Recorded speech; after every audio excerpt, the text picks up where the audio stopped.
Before every shift, Officer Deon Joseph goes through the same routine. He knows that once he leaves the precinct,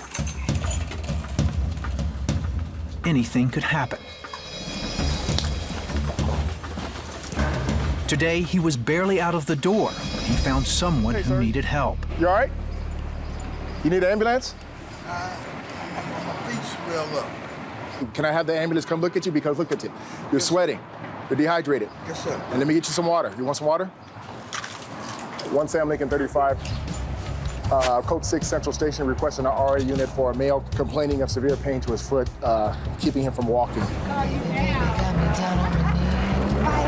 How you doing? Officer Joseph is a beat cop on LA's infamous Skid Row, a 50-block area with the largest homeless population in the U.S.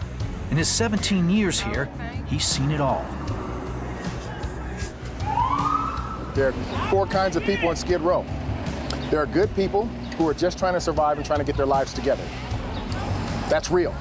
There are good people who do bad things because their addiction drives them to do it. I know people who, when they're sober, are wonderful to talk to, but when they're binging, they'll steal, they'll rob, they'll sell their bodies, they'll beat somebody over the head to get what they need, and that's unfortunate. Then you have bad people who have redemptive qualities. I've seen gang members stop a rape. And all I want to do is create an environment where he'll be motivated to continue to do more good work and change his life. And let's be real, the 4th category, there are people who are just down here and they don't care about these people getting sober. They don't care about them getting clean. They need them to make money off of them and exploit them. He sees a lot of well-meaning people bringing groceries and serving meals, but having enough food is not the problem. In this 50-block radius we call Skid Row, not one person goes hungry. As a matter of fact, the 5 major missions and even many of the hotels in the area serve 9,000 meals a day, and they offset their hours. So if you miss breakfast at the LA mission, you can go to the awesome Union Rescue mission. You miss the Union Rescue, you can go to the Midnight mission, and they serve 9,000. You don't even see 9,000 people in these streets. As he walks the sidewalks lined with trash, makeshift tents, and cardboard shelters, he sees a more serious problem. Officer Joseph, working Skid Row for 17 years, knows that when somebody sits on the sidewalk, they're open to crime, or they're doing so to commit crime, or preparatory to destroying themselves with their drug of choice. And that's what needs to stop. These people are allowed to acquire so much property on the sidewalk, and if they claim it, we can't do anything about it. And that's the perfect environment for the gangsters to use the people on the sidewalk to say, here, hold my dope, hold my gun, hold my weapons. People need to get real about what's happening here. The folks here know him, not only as a police officer, but as someone who cares. Hey, sweetheart, how you doing? He helps where he can. Good. What about the shower? Okay. Wednesday to Thursday. Hey, I'm working on a program to try to get some people jobs. That's later. I'm gonna tell you later. So I started establishing these relationships with these people where they became like my family, where many of them, some of them call me Deon. They don't even call me Officer Joseph. The way that I police with these people, the way I treat them, it pleases my Father in heaven because I'm fair to them. I don't care if you're black, white, I don't care if you're Muslim, Jew, gay, straight, I don't care who you are. If you need justice, I'm gonna be fair to you and I'm gonna work hard for you. I'm gonna work hard for you, and they know that. Deon learned that compassion from his parents.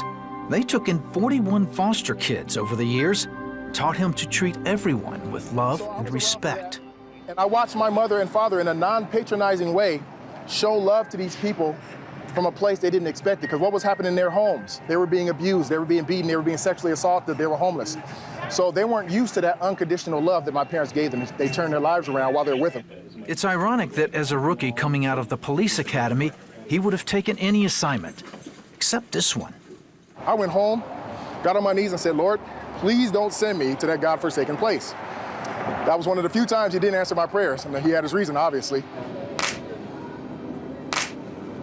Even though he could be a cop anywhere in LA, 1 Sam Lincoln 35, I'm code 6 for 29 on he chooses to stay on Skid Row, no matter how hard it might be. I do get overwhelmed sometimes, but that's when I take the time and realize why I'm here.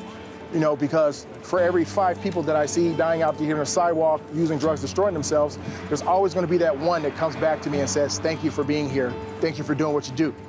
Ultimately, he knows it's through prayer and his faith in Jesus Christ that gets him through the day and defines how he represents God, the LAPD, and the community he protects and serves. Been missing you. I've been missing you too. You got my favorite shirt on. Some people want me to pray for them in the streets. I got in trouble for it a couple times. But I always feel like if I'm treating the least of those as if they're royalty, as Christ would, I want to show these people love from a place they didn't expect it. And that to me is how I honor Christ. And to me, it's saving people. It's saving people's lives. One Sam Lincoln 35, were you able to raise from one Sam Lincoln 29?